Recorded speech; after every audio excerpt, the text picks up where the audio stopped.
생명의 떡 이야기는 길기도 한데요, 알아듣기가 정말 어렵습니다.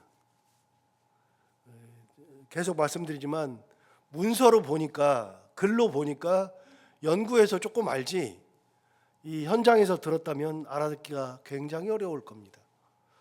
여기에 모여 있었던 사람들이 그렇습니다. 거기에 모여 있었던 사람들 중에 유대인들이 생각하니까 너무나도 말도 안 되는 얘기만 하는 겁니다. 자기가 생명의 떡이래요. 살아있는 떡이래요. 거기에 더해서 하늘에서 내려왔대요. 하나님이 보내셨대요. 하나님을 아버지라고 해요. 하나도 이해가 안 됩니다. 왜요? 지금 설교를 며칠째 들어도 생명의 떡이라고 하고 이 떡을 먹어야 한다고 그러고, 이 떡을 먹는 자들은 영생을 가진다 그러고, 나를 보내신 이를 믿는 자가 그게 바로 하나님의 일을 하는 것이다 라고 하는 것도 그렇고, 하나도 이해하기가 어려운 얘기입니다. 오늘날도 그렇죠. 그런데 당시에는 어떻겠습니까?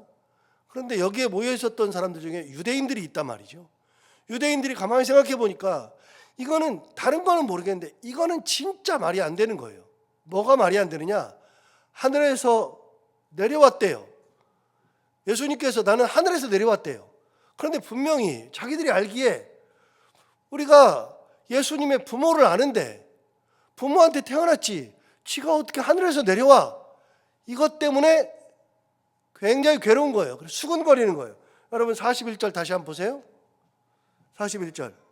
자기가 하늘에서 내려온 떡이라 하심으로, 하늘에서 내려온 떡이래요.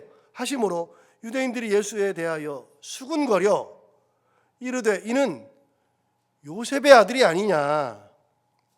그 부모를 우리가 아는데 자기가 지금 어찌하여 하늘에서 내려왔다 하느냐. 여러분 다시 제가 읽으니까 이해가 되죠. 그러니까 유대인들이 수근거리는 게 이해가 되는 거예요. 우리가 알잖아요. 누구를 아느냐? 부모를 우리가 알아요. 그런데 요셉도 우리가 알아요. 요셉의 아들인 거 우리가 알아요. 요셉이 누구예요? 목수예요. 지금 예수님이 이 말씀을 하시는 거는 예루살렘이 아니에요. 갈릴리 바닷가예요. 여러분, 예수님이 원래 살던 동네는 나사렛이에요. 나사렛은 갈릴리 가버나움에서 차로 한 15분 정도, 길면 20분 정도. 그런데 가는 게 굉장히 어려운 게, 거기는 갈릴리 호수는 이렇게 조금 지대가 낮고 거기 산으로 다 둘러싸여 있어요. 산으로 둘러싸여 있으니까 그 산 사이에 호수가 있거든요. 그래서 이 호수, 여기에서 나사렛을 가려면 산길을 넘어가야 돼요. 산길을 넘어가야 되니까 걸어서 가기는 조금 힘들어요. 차로 가는 것은 괜찮은데 한 15분, 20분 가야 돼요. 산길을 가야 돼요. 산길을 가는 도중에, 그 중에 가나가 있고, 혼인잔치 했던 가나를 거쳐서 가면은 나사렛이 있어요. 예수님은 갈릴리 사람이기도 한데 예수님이 원래 나사렛 사람이죠. 나사렛 사람이지만 갈릴리에서 주로 사역도 했었고, 갈릴리와 나사렛은 그리 먼 곳이 아니에요. 그러니까 다 알아요. 여기 모여 있었던 사람들이 갈릴리 주변에서 다 왔고, 실제로 나사렛에서도 오고 다른 데서도 다 오고, 예수님은 가버나움에서 살았으니까, 갈릴리에서 가장 큰 도시 가버나움에서 살았으니까 예수님에 대해서 다 알아요. 특히 유대인들은, 여기서 유대인들이라고 하는 것은 정통 유대인들을 주로 얘기하는 거예요. 이 유대인들은 굉장히 이해가 안 되는 게, 야, 이 말이 안 되지 않냐? 우리가 예수의 부모를 아는데, 요셉의 아들인데, 그런데 하늘에서 내려왔다고 하느냐? 그러면서 수군거리죠. 여러분, 수군거리는 게 요한복음에만 있는 게 아니라 이런 얘기가 마태복음에도 나오고 마가복음에도 나와요. 여러분, 마가복음까지는 안 찾아봐도 되는데 마태복음 한번 찾아볼까요? 마태복음 13장.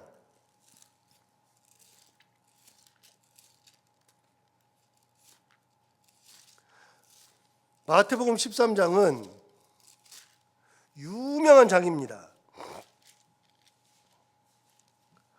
마태복음 13장은 뭘로 유명하냐면, 그냥 마태복음 13장 그러면 저는 이제 마태복음 13장 그러면 어떤 게 가장 먼저 떠오르냐면 천국 비유가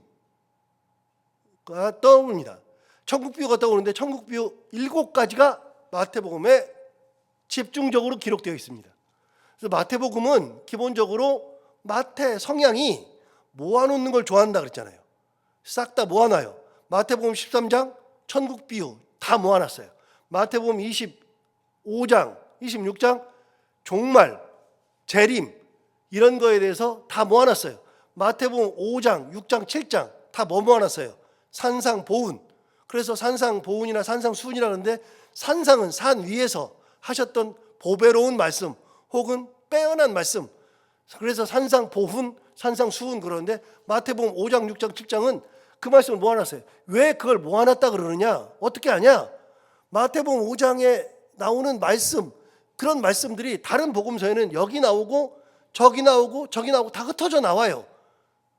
사건마다 흩어져 나와요. 그런데 마태복음에는 그런 사건들보다도 말씀만 다 추려가지고 5장, 6장, 7장으로 다 모아놨어요. 그러니까 마태는 뭐에 능하냐? 말씀을 이렇게 정리하는 데 굉장히 능한 거예요. 그래서 마태복음 5장에는 6장, 7장은 산상보훈 해가지고서 귀한 말씀만 모아놨고 13장은 천국 비유만 7개를 모아놨고 25장, 26장에는 천국 비유만 다 모아놨어요. 그 종말, 재림 이런 것만 다 모아놨어요. 자, 13장은 7개의 비유가 나와요. 그 얘기를 하는 게 아니에요. 7개 비유를 쭉 얘기하니까 다 끝났어요.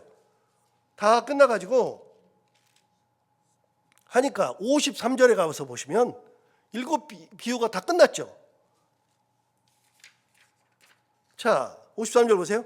예수께서 이 모든 비유를 마치신 후에 그곳을 떠나사 고향으로 돌아가서 그들의 회당에서 가르치시니 그들이 놀라 이르되 이 사람의 이 지혜와 이런 능력이 어디서 났느냐? 여기는 고향 얘기예요. 그러니까 나사렛 얘기예요. 나사렛에서 갔는데 가가지고서 거기에서 회당에서 가르치는데 가르칠 때 보니까 지혜와 능력이 엄청난 거예요. 가르치는 것도 대단해요. 못 들어본 얘기를 막 하세요. 그런데 능력 있어가지고 사람들을 막 고쳐요. 아니 어떻게 이렇게 이런 일이 벌어지지? 나사렛 사람들은 30년 동안 예수를 지켜봤거든요. 그런데 지혜와 능력이 대단하니까 아니 이 사람의 지혜와 이런 능력이 어디서 났느냐? 그 사람들끼리 그래요. 55절 보세요. 이는 그 목수의 아들이 아니냐? 여기도 똑같죠. 이는 그 목수의 아들이 아니냐? 그러면서 구체적으로 더 얘기했어요. 그 어머니는 마리아, 그 형제들은 야고보, 요셉, 시몬, 유다라 하지 않느냐? 그래서 제가 설교하면서 가끔 말씀드리잖아요. 예수님의 동생들, 남동생들이 4명 있다고. 제가 하는 얘기가 아니라 마태복음 13장에 4명의 동생이 나와요. 남동생이 나와요. 누구요? 야고보, 요셉, 시몬, 유다 4명 나온다 그랬잖아요.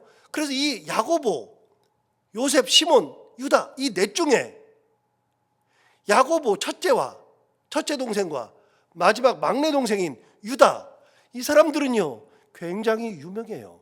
야고보는 실제로 어떤 사람이냐면 야고보서의 저자예요.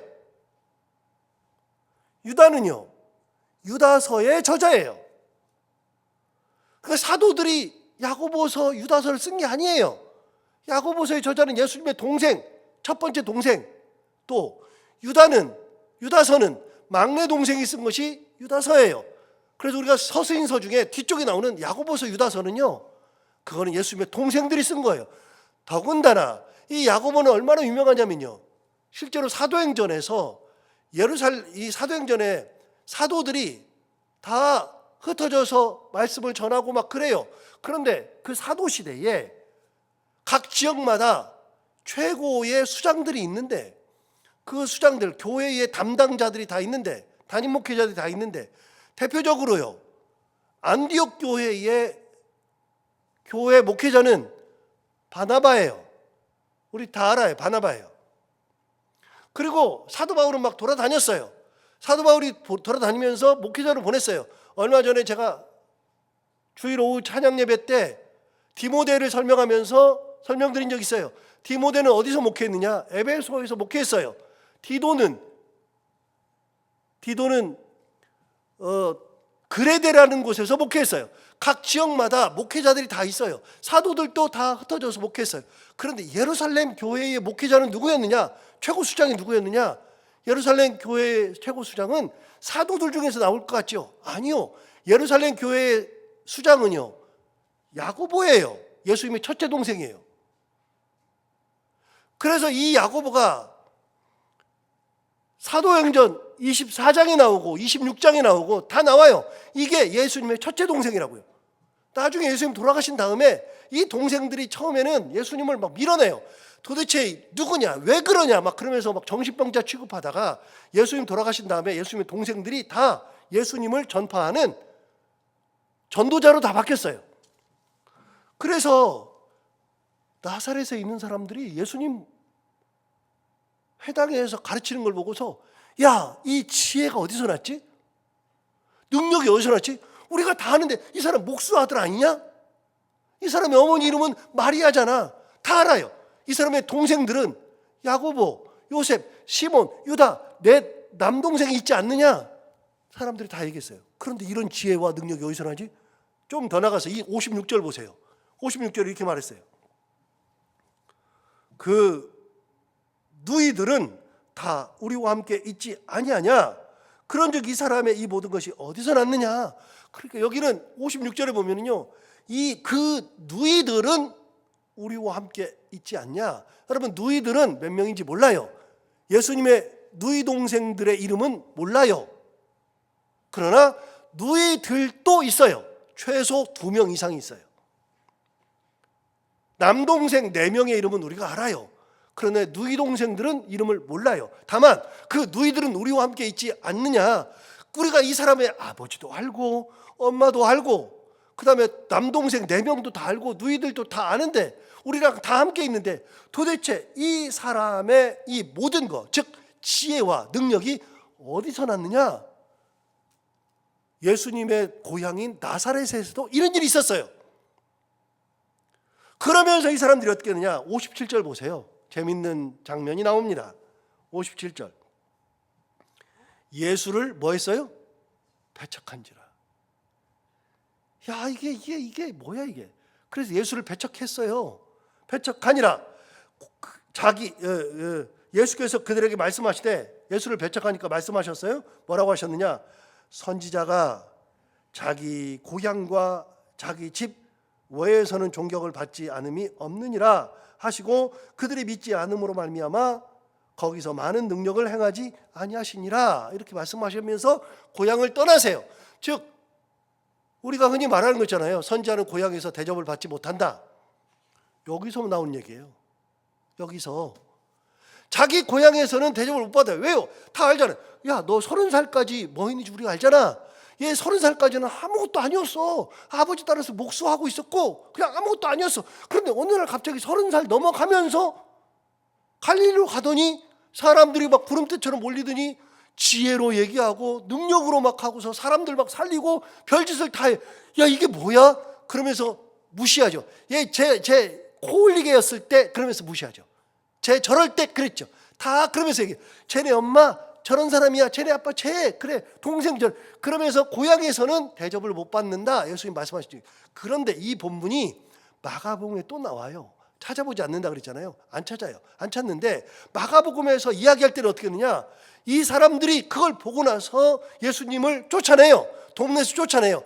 쫓아내서 그치지 않고 예수를 데리고 높은 산 낭떠러지로 올라가서 밀어서 예수를 죽이려고 해요. 마가복음 1장에 나와요. 예수를 낭떠러지에서 떨어뜨려 죽이려고 그래요. 사람들이 이해가 안 되잖아요. 미쳤다. 뭐 하는 거냐? 이게 이상한 사람이다. 정신병자 취급하죠. 오늘 본문도 똑같아요. 오늘 본문은 나사렛이 아니에요. 갈릴리예요. 가버나움에서 있었던 얘기예요. 예수님 사는 그 마지막 사셨던 가버나움에서 있었던 얘기예요. 여기에서 사람들이 듣고 수근거리는 거예요. 자, 오늘 본문을 다시 볼까요? 보면 41절 보시면 41절 42절 자기가 하늘에서 내려온 떡이라 하심으로 유대인들이 예수께 대하여 수군거려 이르되 이는 목수의 아들 예수가 아니냐. 그 부모를 우리가 아는데 자기가 지금 어찌하여 하늘에서 내려왔다 하느냐. 이해되시죠? 여러분, 그러니까 마태복음이나 마가복음에서는 뭐 때문에 예수에 대해서 수군거렸냐면 회당에서 말씀하시는 지혜가 너무 놀랍고 능력이 많이 있고 그런 것들이 막 나타나니까 그것 때문에 자기들끼리 얘기한 거예요. 야, 우리가 아버지도 알고 엄마도 알고 동생들도 다 알고 그러는데 어디서 이런 능력이 어디서 왔냐? 어디서 왔냐? 그랬어요. 그런데 요한복음에서 예수에 대해서 숙인거리는 것은 그게 아니라 예수님이 하늘에서 내려왔다 그러니까 야, 우리가 부모를 아는데 목수의 아들인데 다 아는데 왜 하늘에서 내려왔다 그래? 그러면서 수군거리는 거예요. 여러분, 이해됩니다. 누가요? 유대인들이 이해가 됩니다. 마태복음도 이해되고 마가복음도 이해되고 요한복음도 이해됩니다. 우리 동네 사람인데 쟤 안 그랬는데 쟤가 갑자기 저렇게 됐어? 저 어떻게 된 거지? 그 다음에 요한복음도 이해가 됩니다. 지가 무슨 하늘에서 내려와. 우리가 부모를 다 아는데 아버지는 요셉이고 목수 아들인데 왜 이런 소리를 해? 지가 하늘에서 내려왔어? 예수님께서 말씀하셨거든요. 내가 하늘에서 내려온 생명의 떡이니라. 생명의 떡이라고 하는 것은 잘 모르겠고 하늘에서 내려왔다는 것만큼은 아니야. 이렇게 나오는 거죠. 그래서 저는 지금 시대가 좋아요. 지금 이 시대에 제가 성경을 보면서 이해한다는 것이 너무나도 좋아요. 그 당시라으면 저도 이해가 안 됐을 거예요. 정말 어려웠을 거예요. 자, 예수님 뭐라고 말씀하시나 볼까요?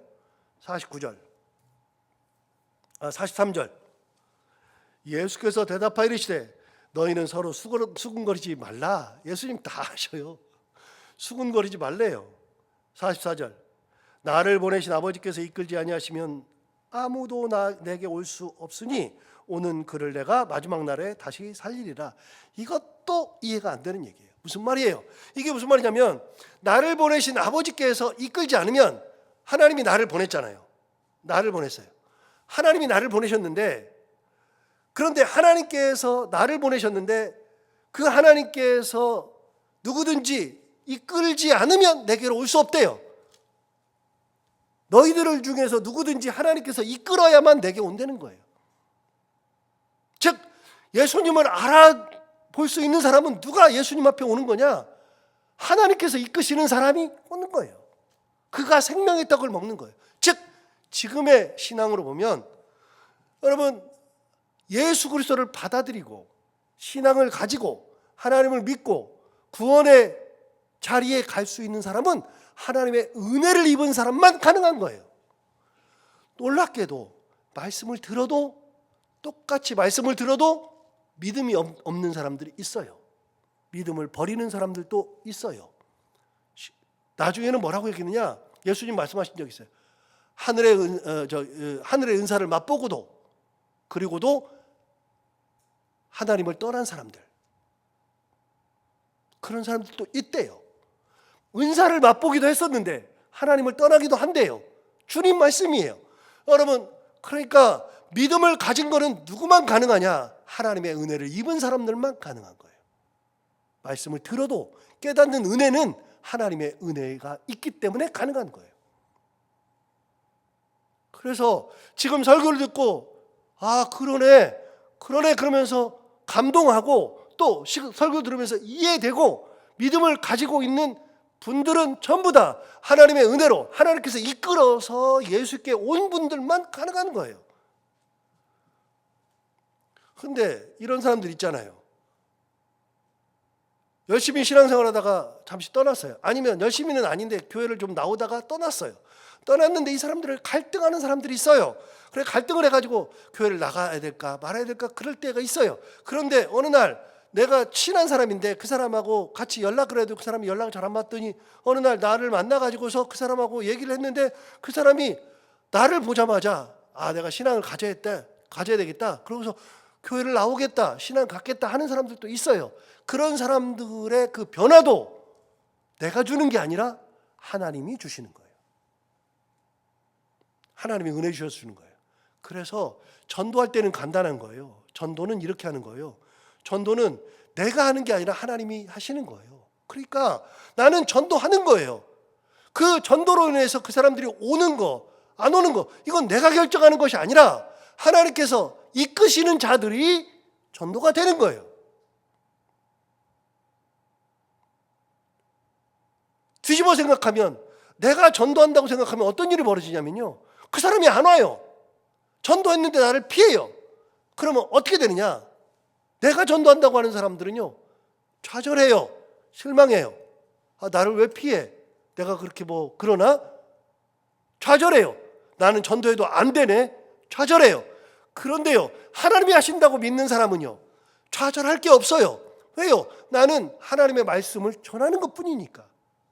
기도하고, 전하고, 정성을 다해서 전하고, 시간을 내서 전하고, 그리고 그 사람의 마음을 얻기 위하여서 노력하면서 전하고, 다 전해요. 전하는데, 그런데 그 사람이 안 오는 것은 하나님께서 이끌지 않으시니까 안 되는 거예요.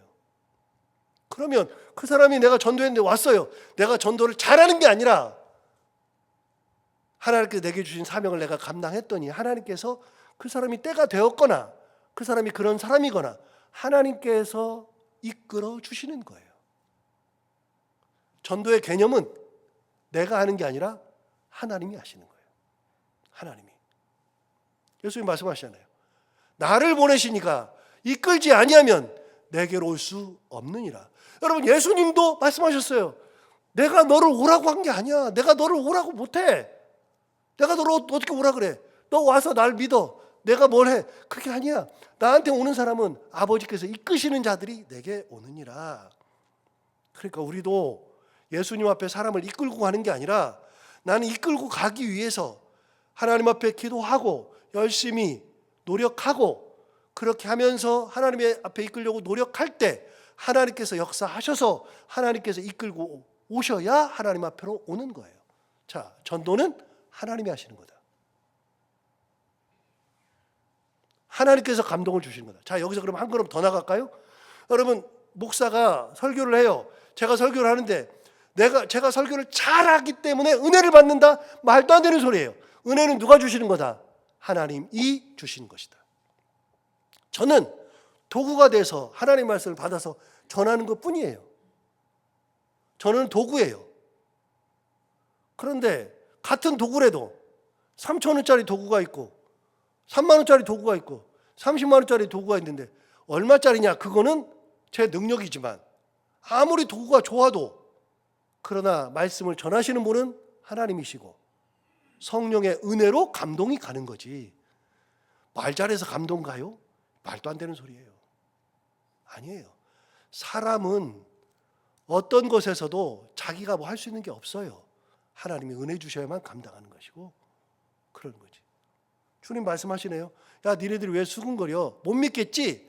야, 수근거려 못 믿겠지? 못 믿어도 돼. 그런데 누가 믿느냐면 나를 보내신 이가 이끄는 자들이 내게 와서 믿게 되는 거야.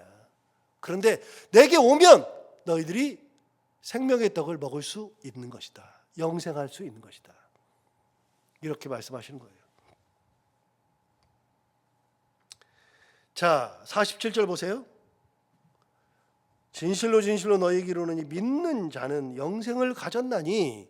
그래서 영생은 믿음에서 오는 거예요. 우리의 영생은 믿음에서 오는 거예요. 48절 내가 곧 생명의 떡이니라. 또 얘기하세요. 끊임없이 얘기하세요. 내가 생명의 떡이니라. 49절 너희 조상들은 광야에서 만나를 먹었어도 죽었거니와 이는 하늘에서 내려온 떡이니 사람으로 하여금 먹고 죽지 아니하게 하는 것이니라. 자, 보세요. 하나님이 주신 떡, 광야에서 먹었던 만나. 너희 조상들이 아까 엊그저께 얘기했잖아요.